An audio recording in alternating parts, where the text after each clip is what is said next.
Jsem rád, že jste dorazili v hojném počtu, docela mě to i překvapilo. Čekal jsem tak 5-6 lidíček a ten počet je fakt hezký. Dneska se jedná o autorské čtení. Je to autorské čtení sbírky Kvičení. Tady ten krásný přebal udělala tamhle slečna Zuzka, za což jí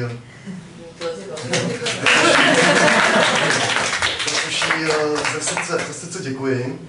Musím říct, že to udělala zadarmo a poměrně rychle. Kvičení. Proč je to vlastně vůbec kvičení?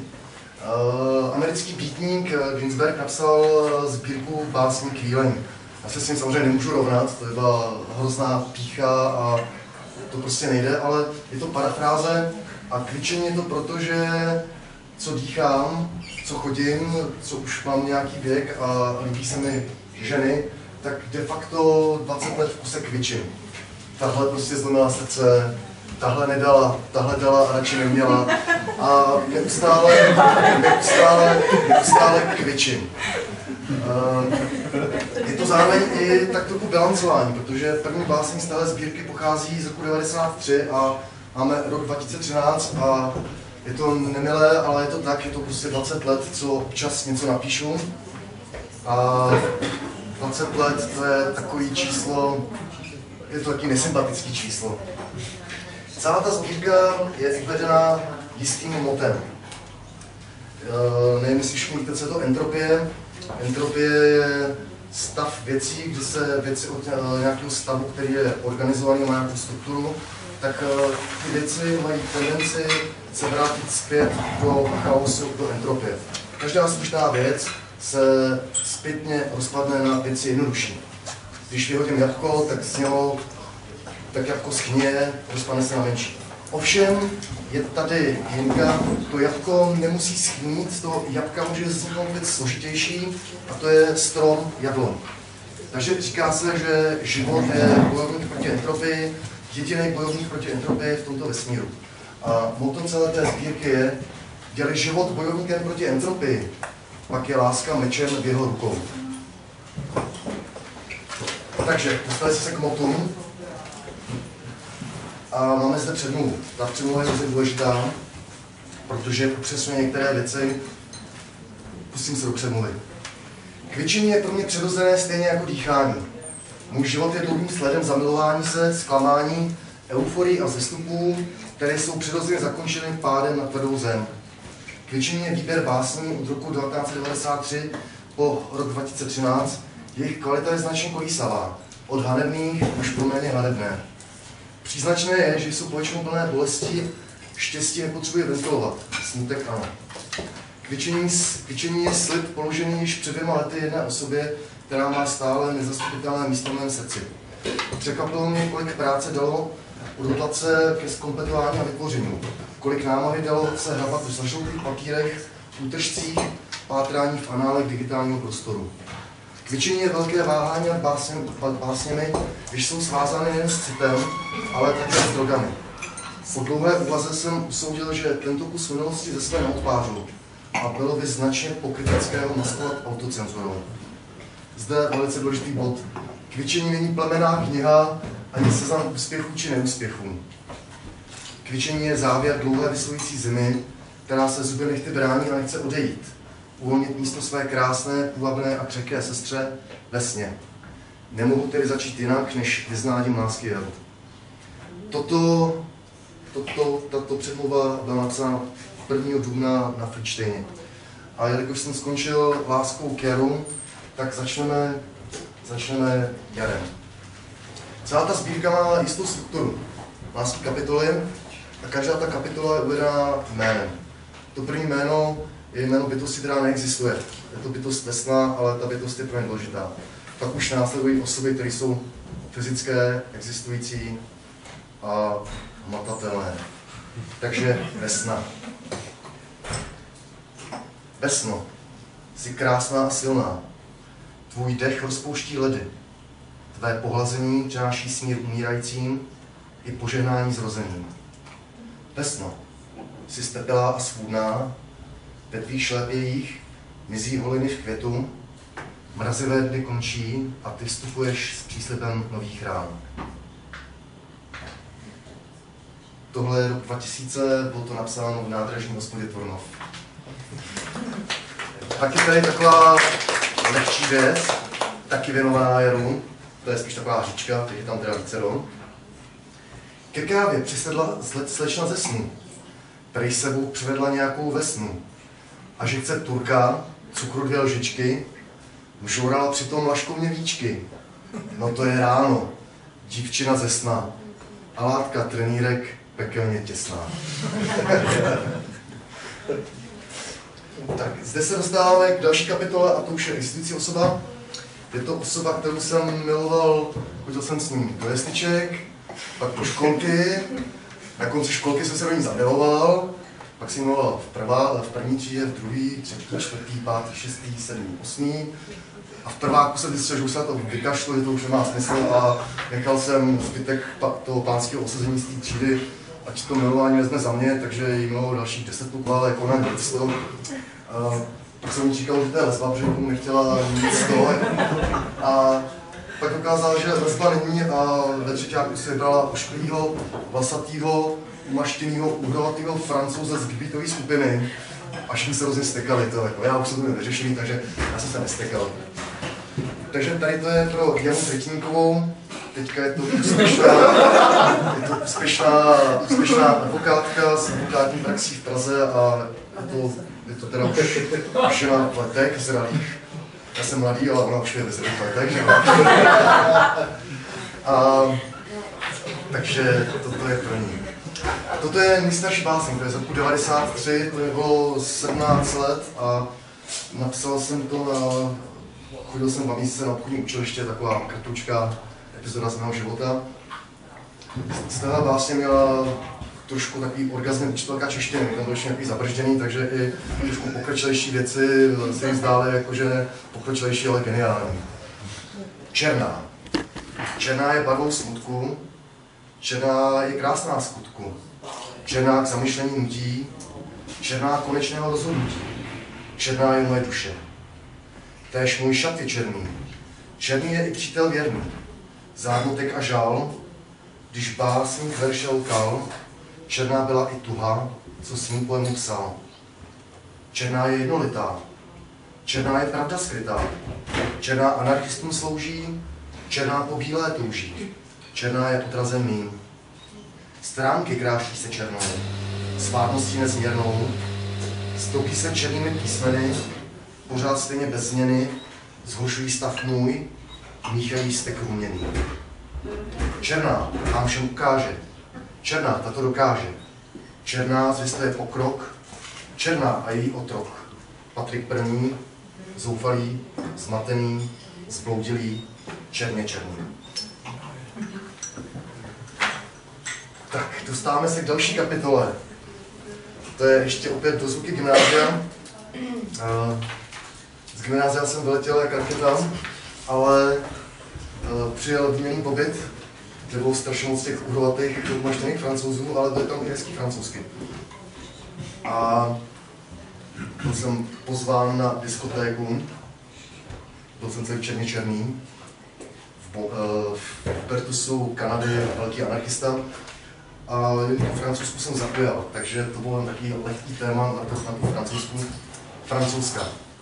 Houpihou, to je divný svět. Tíknul jsem balený, teplá hašišová vlna mi projela mozkem. Houpihou, to je divný svět. Mám kupaté bradavky a plesnivé nohy a pupínky na zadku. Houpihou, to je divný svět. Ke kamarádce přijela francouzská studentka. Chci ji opít a zneužít. Houpihou, to je divný svět. Slunce vychází a potom zapadá, že on to vůbec baví. Houpihou, to je divný svět. Srdce mi ještě tepe, i když se tak nikdy nepřipadá. Houpihou, to je divný svět. Francouzsku, uvidíš.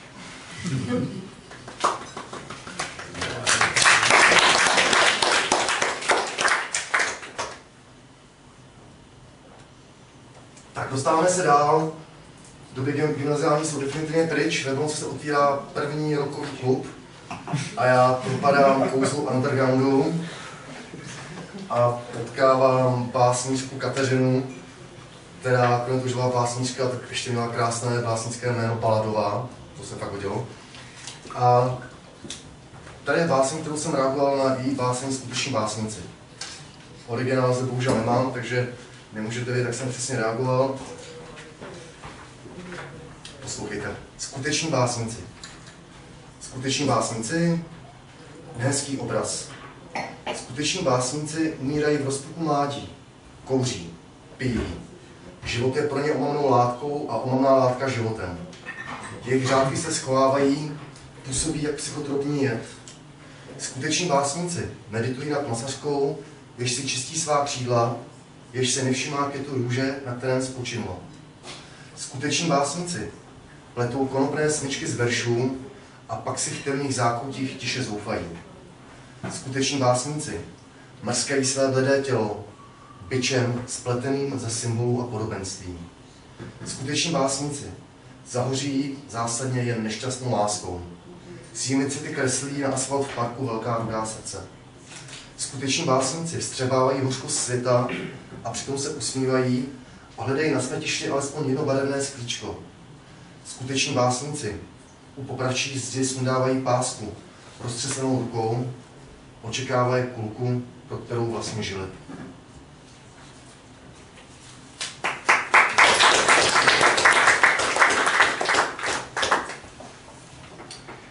Takže rockový klub, underground, a k undergroundu se vážou drogy. Přicházím, toto je kapitola věnovaná Lucii M. Budu diskrétní, je to Lucie M. Neřeknu, jak se jmenuje dál. Dopustila se i trestného činu a ten už vlastně promlčený, už to je sakra 16 let. Kdyby je zavraždil, už to promlčení, takže to je v pohodě. Je to ta věc, kterou bych třeba i sám osobně smazal a nedali, ale jak bych řekl, hal bych sám sobě, takže tu věc jsem tam musel dát.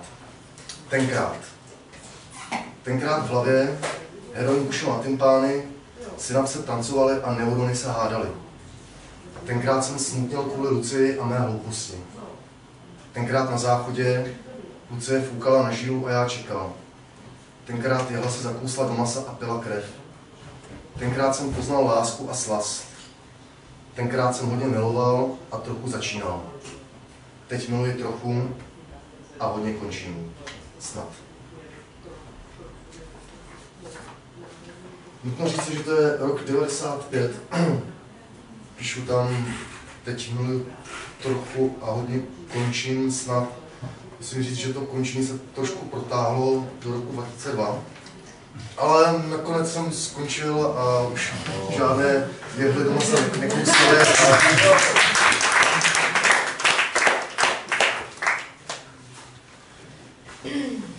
Tady ta báseň je pouze o 3 měsíce později napsaná než báseň tenkrát. Je to další dívce, která mě velice zaujala. Už jen kvůli tomu, že byla vzdáleně příbuzná, takže byla krásná, to je samozřejmě. Teďka spokojně, že v Austrálii má 3 děti, ale jak byla mladá a hloupá hezká, tak dělala hlouposti a jsem dělal s ní. A básnice se jmenuje Blues o ztraceném životě a jedné zrzavé holce. Dnes jedeme. Výčitky se snoubí s očekáváním.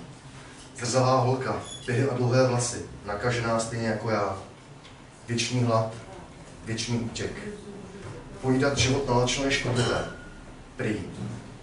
A dnes, asi, se vystřelíme z hůru hydraulickým písnem, vychutáme sebe největší samotě, která existuje.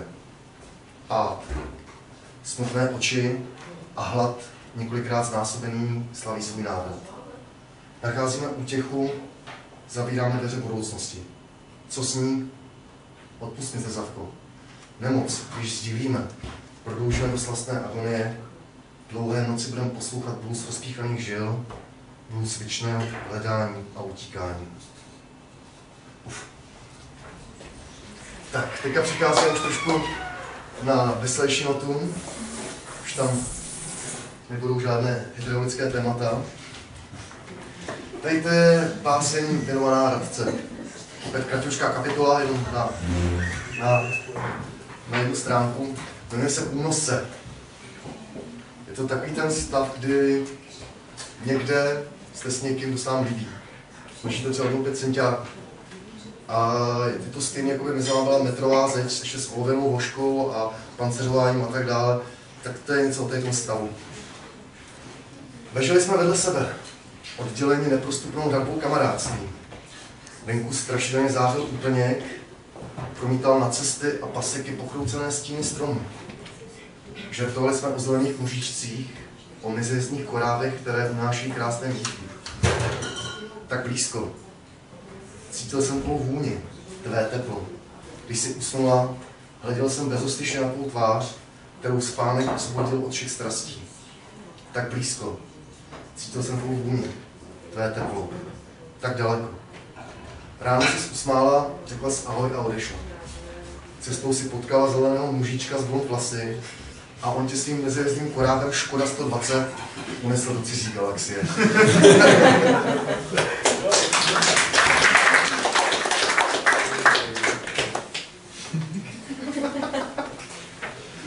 Tak další kapitola, Káča bakristka. To není tahle káča, je to prostě taková jedna káča.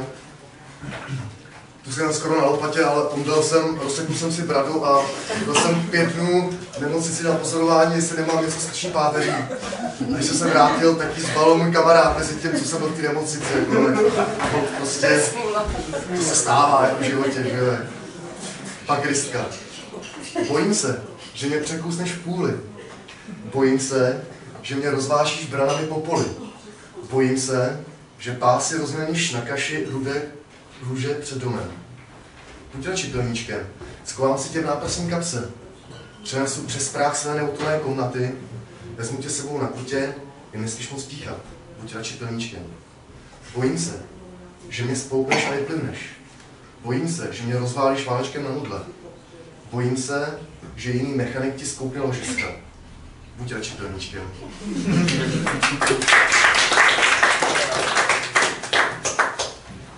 Pozor, teďka už se dostáváme na pole vážné liriky, je trošku jako erotické.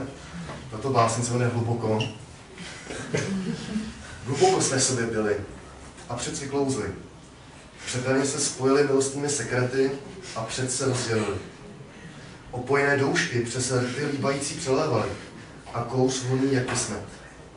K ránu si šeptali prostoruché něžnosti, v číších s vínem od večera lovili mušky k smrti opilé. Hluboko jsme sebe byli a před si klouzli, přepevně se spojili milostnými sekrety a před se rozdělili.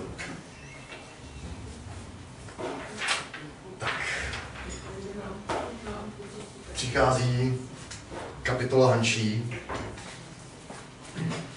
Chtěl jsem napsat, no to slovo Hančí nenapsal. To byla taky taková divoká kapitola. Mé myšlenky a mé rozpoložení nejvíc vyjádří krátká, úderná báseň, který jsem potom ještě udělal takový, o pár let později, takový moderní cover verzi, protože v té době ještě internet byl v plenkách a byly jenom pískající modemy, jenom pro boháče a no, uslyšíte. Balada o opilém obraběči kovu. Myslel jsem na tebe, stroj mi utrhl ruku. Rotující hřídel cákala krev. Myslel jsem na tebe v monotónním hluku, který jsem proměnil v ukrutný řev. Myslel na den lásky prvý. Čekal, co se všechno zmrví. Co opravdu nečekal, byly špony z krví. Takže...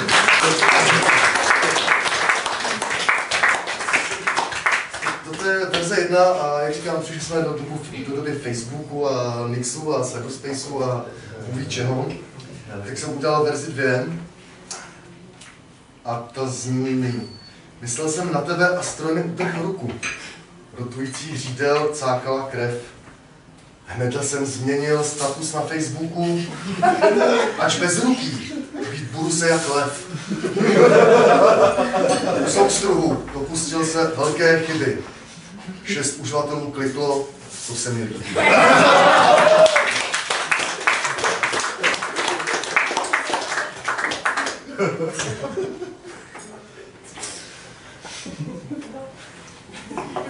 Člověk je takhle šedrátním životem, pokud by kde by ulovil, tak občas narazí na některé bytosti, které jsou trošku falešný a prázdný.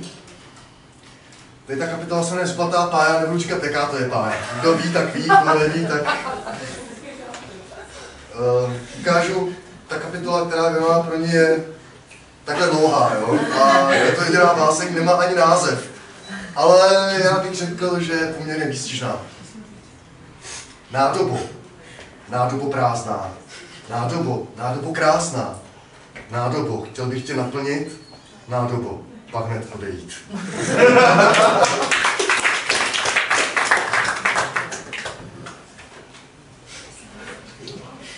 Pak byla taková docela hodně bolestivá kapitolka mého života. To byla exotika, to bylo až daleký Krupky u Teplic. Jmenovala se Lucie. Tak tady toho je mnoho a teďka nevím. To je hrozně depresivní, ale jakože extrémně, tak jestli něco, ne, tady nic veselého, taky ne, tragédie. To je velká tragédie, tak já nevím, no.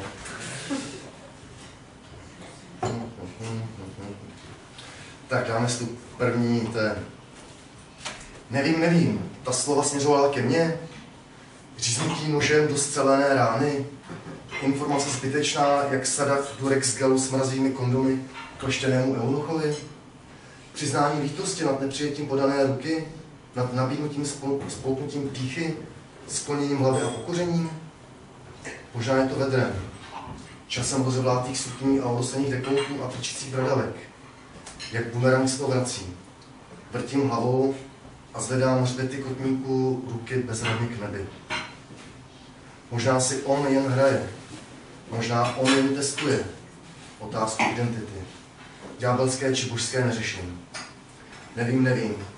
Ta slova směřovala ke mně, tak jako jazyk stále naráží na vykotlaný zub, který pár jar už dásně nedlí. Divný pocit. Zmizelý kus sebe. Tupá bolest. Mírná, skoro nevnímatelná, ale stále přítomná. Chuchvalec otázek visící ve vzduchu. Svazek vzpomínek po hrobci exaltovaných vil. To bylo taky nestravitelný, já vím. Této dívce jsem na jednom diskuzním serveru jsem se schoval, abych dělal jako, že nejsem, ale v tom jsem byl. Tak jsem si zvolil novou identitu a zvolil jsem identitu poměrně drze. Svůj nový nick jsem založil na fotce a jménem Karol Vojtila, což pro neznalé to byl papež Jan Pavel II. A pod jeho jménem a nickem jsem psal poměrně takové, asi by se mu to nelíbilo, no, jako, ale tak. Takže Karolova zpověď 1. Vězte, že v mých slovech nebylo ani kapky lži, nejsem kazatel licoměrnosti, ni pochlebovač prázdných lichotek. K večeru věnoval se vám modlitbu, tak naléhavou a troufalou o znovu zaženutí jiskry. Kvůli vám opustím otce svého, zahodím své roucho, tiáru i berlu. Na to navazuje v podobném duchu Karolova zpověď 2. Jinak v Krupce je taky malinký městečko, hnusný, takový, no nemoc hezký, ale je hezká věc, je v něm prastarý gotický hrad, který je de facto v centru města, což vypadá krásně a hezky. A to vlastně takto začíná. Když přichází spánek, pravidelně myšlenkami dlím v malém městě, kde lidé si vidí do talíře a nad čím drolí se hrad. Nechci žehnat budovým zástavám, nechci nikomu ukazovat cestu, nechci kázat urbi et orbi. Toto je má denunciace. Jsem jen uzlíček lidských nectností, mé vznešené úmysly jsou mařeny chabou vůlí. Toto je má denunciace, nerad polikám pod porážky. A touha po tobě odchází tak pomalu. Toto je má denunciace, v hříchu jsem se zrodil a v hříchu zemřu.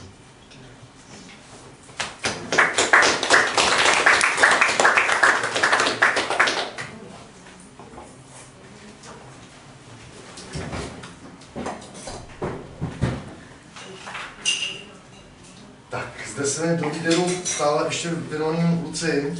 Ta podpora se dělala docela jenom jedna knížka tam má ještě trošku širší kapitolu.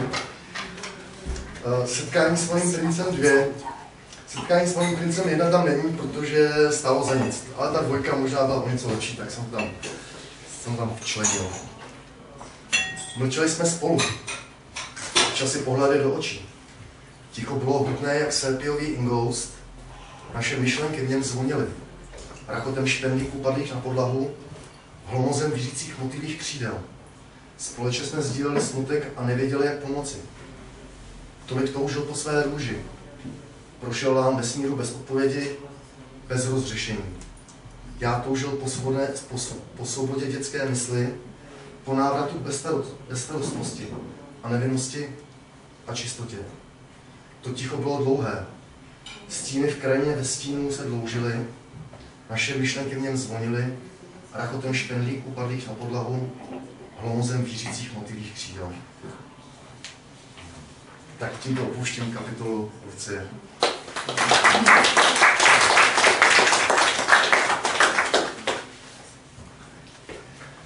Zde přichází kapitola Jana Valkýra.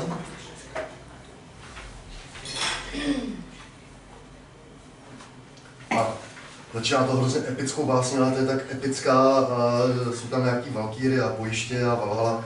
Tu nechám někde na příště. Ale jsou tam taky velký ňadra dmoucí se, ale no to nechám na někdy jindy. A začnu textem Opuštění muži, který si dokážu představit jako hipopolí text. Úplně ideální by bylo, kdyby to repoval pán Košichů Leoš Mareš. No, uslyšíte, já myslím, že to šlo dobře napasovat. Jmenuje se to Opuštění muži. Opuštění muži schovaná klubíčka. Nádobí tleje, zaschlé pánve lkají smutnou píseň z pustlého bytu. Opuštění muži, schovaná klubíčka. Sebevědomí na bodu mrazu. Nekonečné otázky. Má víc peněz? V čem je lepší? Vydrží díl? Má ho větší? Opuštění muži, schovaná klubíčka. Večeře od matky v plastových krabičkách. Speciální dieta z vysokooktanových drinků. Opuštění muži, schovaná klubíčka. Zřizují si dočasné ženy, aby svou bolest poslali dál, jak dlouhý řetěz domino kostek. Opuštění muži, schovaná klubíčka. Jedni se krčí a hledí plašek zemi. Druzí nahazují ramena a jejich smích je tak hlasitý.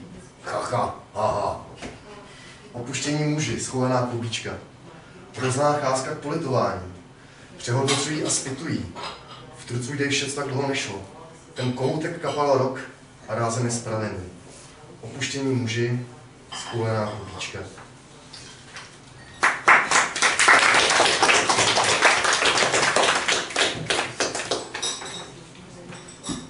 Nekonečná žvíkačka. Není v mé moci tě vyplivnout, nekonečná žvíkačko. Chuť, jež měla vyznět za pár chvil, stále se tetelí na patře. Přichází s ránem, se stanem na ošutělé dece. Přichází s ránem a nechce vyprchat. Lehce kyselá, svěží, narvaná feromony, až praská hlava, až puká moudí. Nekonečná žvíkačka, přilepená na spodní desce mé mysli. Pak zde přišla taková trošku psychedelická kapitola Setkání s havajskou růží, který bylo opravdu intenzivní. Tak nevím, jestli jedničku i dvojku, to Setkání s růží se mi změnilo ve dvě básně, tak dám asi jenom dvojku, to je kratší. Je to Carlos Pimózní teda. Setkání s růží 2. Zatímco jsem kráčel po stezkách mimo realitu, doznal jsem jistých změn. Na kůži se usídala pavučina prasklin, jak když fuká půda v horkém letě. Jemná textura drobných roklích, ze kterých vyvěralo mrtvolně synavé světlo mimo světa. Zrádný vítr do prasklin zavál nemilé sémě, semeno malomyslnosti, chám malověrnosti, oplodněné zigoty defétismu. Prý jsem se narodil pošpiněn a říšný, alespoň tak praví. Mě spíše tíží otázka, zda je slušné chodit na veřejnosti, porostlý houštím bezútěšnosti, pažitem bolestínství a k tomu svévolně, drze, bez optání a bez svolení, pavleskovat zbytkem neosytých puklin ten neuchopitelný, znervozňující svět.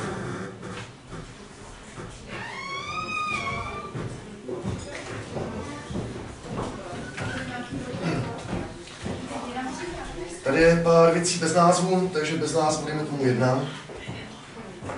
Sune se to dál a dál, i ten prokousnutý nehet už odrostl. Dny se míjí, protékají mezi prsty. Některá slova nejdou vrátit zpět, a že bych si za to jazyk uřízl. Některé věty nejdou vrátit zpět, a že bych si za to prsty zdrtila. Dny se míjí, protékají mezi prsty, tím nejhrubějším sítem a nic neuvízne. A já vím, co bych chtěl zachytit. Tebe.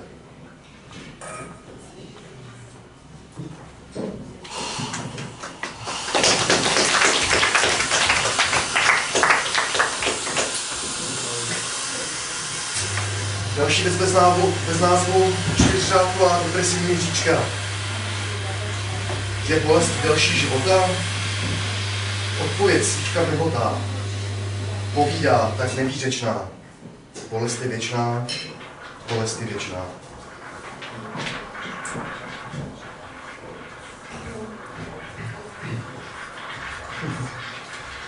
Tak jsem hrozně moc přemítal a srovnával se s věcí, která nešla vrátit zpět, ani kdybych si prsty zdrtil a jazyk uřízl. A mimo jiné jsem navštívil Prahu za nějakým cílem zátím. A k tomu se vázalo jenom takových pár řádků. Místo, aby ze zbytku peněz žil jak kdysi Diogenes, navštívil Prahu, matku měst, konečnou mnoha silnic cest, i lekl se. Praha, mater urby, s poladným šarmem starý kurvy. Halí se šatem kalného rána, stýčí se, chce být nepoznána.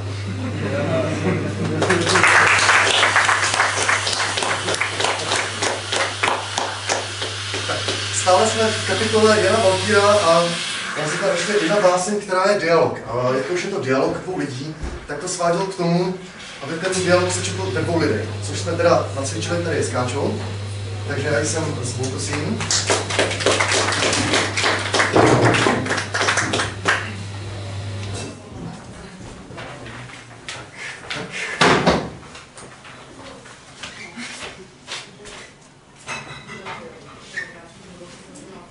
Můj milý, proč choulíš se v plášti? Milá má, neslyšíš? Mrzne až praští. Můj milý, proč stojíš tak opodál? Milá má, s lumencem, styl jen žál. Můj milý, proč zdáš se mi tak znavým? Milá má, to morana tlí nad mými rameny. Můj milý, proč nesáhneš ruku k mé dlani?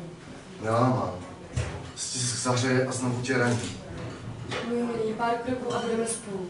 Milá má, už nejme drobty z jednoho stolu. Můj milý, poopřej. Poopřej, však slunce bude na úvratě. Milá má, nedoufej, ty patříš životu, já patřím smrti.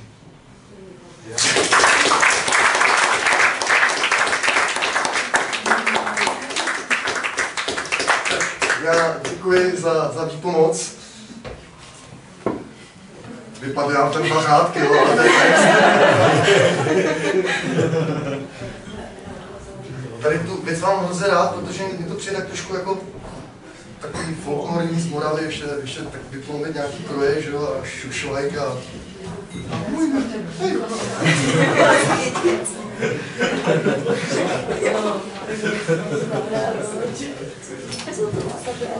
Další kapitola je Johana, strašně mrzí, že zde není, ale i právě si nepozval, ale bych ti pozval, že přišla. Ale mrzí mi to, že zde není. Takže, když tam je taková rozlobená, neznal jsem tě, neznám, ani tě znát nebudu, a pak je tam taková hezká smířlivá. 2 léta. 2 léta, každé s jinou chutí. Ta první, svěží jak hustý vítr, očekávání, vzrušení. Druhá, plná tělnatá vůně, spíš odér, závan únavy, jak v parfému mé mrtvé babičky. Nebyla, nejsi, nebudeš. Kolikrát jsem ta slova říkal a znovu jsou tu. Nebyla, nejsi, nebudeš, a myslím to vážněji než havran na poprsí Pallas Athény.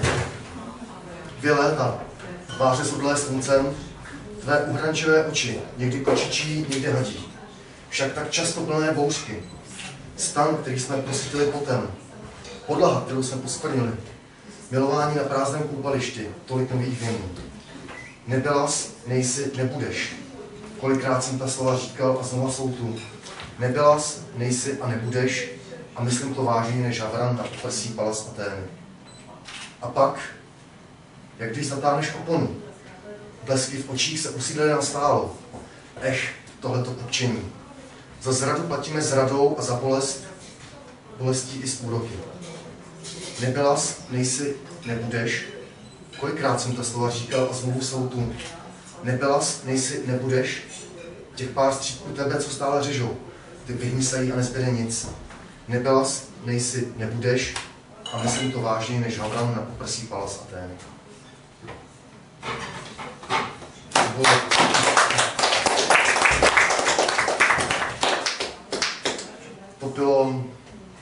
To bylo rozdělený trošku, ale pak přišel smířlivý tón, vzpomínky na Hezčílici.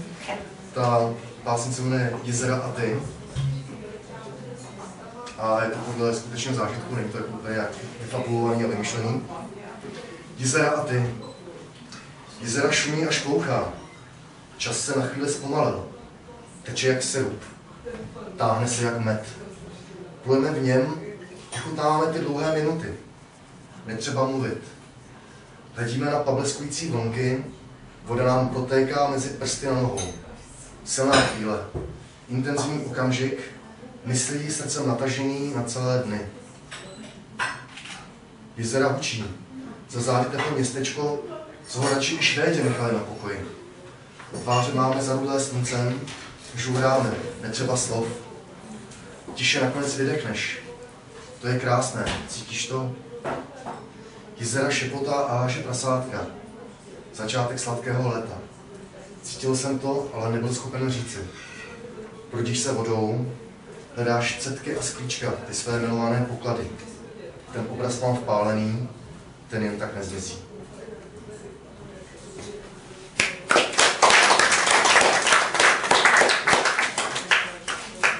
Dostáváme se k poslední kapitole. Kapitola názvem Pája. Pro neznalé, když si 2 žongléři vyměňují nějaké předměty, míčky, kužely, kruhy, tak se tomu říká passing, pasování. To je důležité pochopení téhle básně. Bylo to ve chvíli, kdy jsem dlouho nic napsal, pak jsem něco napsal a byl jsem s tím strašně nespokojený, takže jsem udělal variantu 1 a pro jistotu jsem udělal variantu 2. Jedna je s veršem a druhá je bez verše. Takže Zlomené sny 1. Umřely sny a problém vznik. Cítil jsem se jak neboštík. Umřely sny, zbyla jen trýzeň, ohnutá ramena, stek a žízeň. Pas. Pas. Pas. Míčky letají vzduchem, uhranutě hledím naproti, ty oči, jak se blízkají. Ožily sny a problém vznik, už necítím se jak neboštík. Ožily sny a sladká píseň, jak asi uhasit tuhletu žízeň. Pas. Pas. Pas.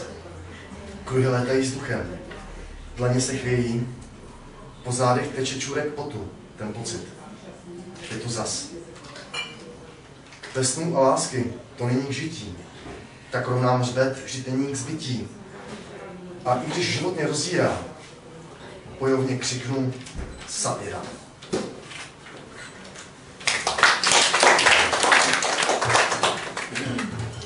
Pomalu se chýlíme ke konci. Já jsem tu kecal, to je poslední kapitola, ale ono tam ještě bude jedna kapitola, která se není napsaná a tak jako na začátku byla virtuální osoba jménem Vesna, tak na konci bude ještě poslední osoba a to není Vesna, to je Rumová Víla, ale ty se dostaneme až za chvíli. Takže Zlomené sny 2. Zlomené sny o sebe dřou se, jak konce roztříštěné kosti. Nedýchám, nejím, nespím, jen piju a občas dlím bezvědomí. Pas. Pas. Pas. Míčky letají vzduchem. Ohranutě hledím naproti ty oči, jak se blízkají. Vstávám z hrobu. Trochu zombí, trochu Ježíš. Plíce se rozvíjají k nádechu. Ta šalebná vůně, nový sní. Pas. Pas. Pas. Kruhy létají vzduchem. Dlaně se chvějí. Po zádech teče čůrek potu. Ten pocit je tu zas. Láska a sny. Ty dětinské tužby. Bez nich to nejde. Chci-li žít a nejen přežívat. Dotyčnou osůbku jsem obletoval půl roku. Celkem rozumně usoudila, jakože já nejsem... No, něco jsem, ale rozumím něco nejsem, jako, takže to nebudu pitvat.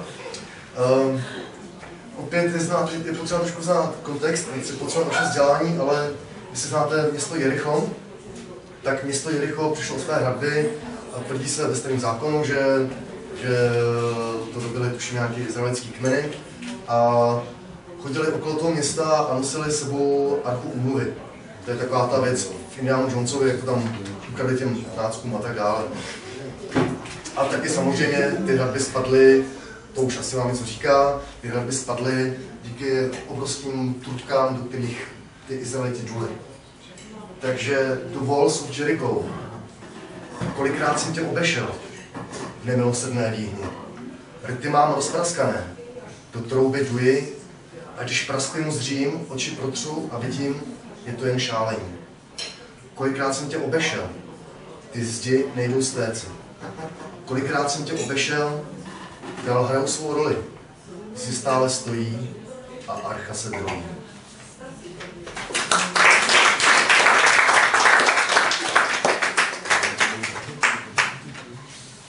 Tak a zde máme poslední, ne, to nebylo, pesi, ne. Tak můžete vydechnout, protože já to taká chvilku dodat. A už to budu.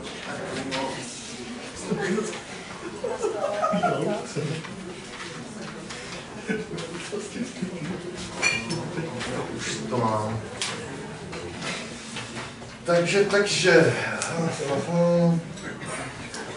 rumová víla. Rumová víla alias pterodaktyl. Možná jste to někdo četl na Facebooku. Tuším, že jsem ráno v lehkým komatu, kdy jsem měl pocit, že jsem se přechtěl do lehké láhve rum, jsem to viděl u Martina a šel jsem do práce. To bylo taky docela, to bylo těžký. Takže rumová víla. Probudit se pod vlivem a znovu se ponořit do oceánu. Rumu. Pachuť v ústech a chtíč, že bych uprcal Ilanu, Zolamu, velblouda. Co velblouda? Klidně i pterodaktyla. To tedy ne. Radši se vezmu šnorchl a ponořím se do moře rumu. Oceánu rumu. Vesmíru rumu. Set paralelních realit plných rumu. Pterodaktyla ne. Když tak toho velblouda. Plnýho rumu.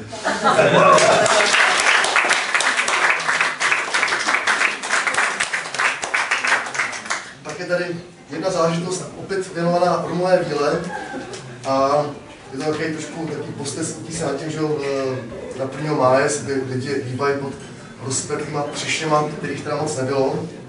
Já jsem se nelíbal na rozpeklou třešní a potom to je ach, kletě. Pod třešní jsem se nelíbal. Já celoval se s Morganem a nad hlavou mi kvetla hospodská píseň.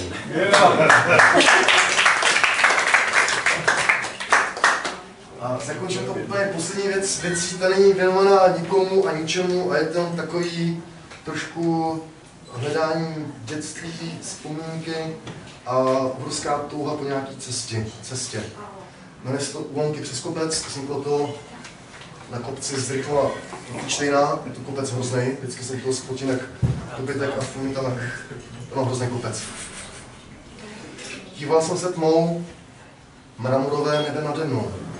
Vítr sebou nesl omamnou vůni, příslib letních rán, sladkost posečené trávy, kořeněná stopou kravinců a kobelinců, něco z chloucího lesa, závan, který trhá a sápe nitro, bolestně a zároveň slastně, stříbrný vítr, jen šitří duši, rozpíná huť k prasknutí a dává touhu změny. Vzpomínáš? Držel si čolka. Rozpálený vzduch byl ředěný smolou. Než nastavil tvář polivům, cítil z začátek velkého dobrodružství.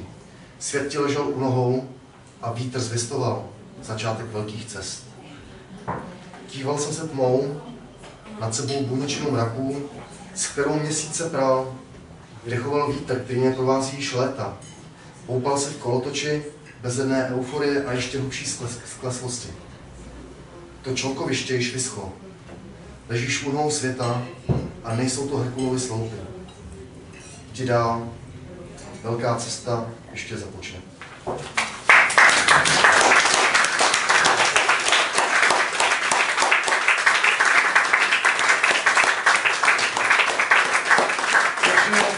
Takže tohle bylo vše. Děkuji vám, že jste se v této hodinu počtu dostavili a ještě chci poděkovat La Kaváně.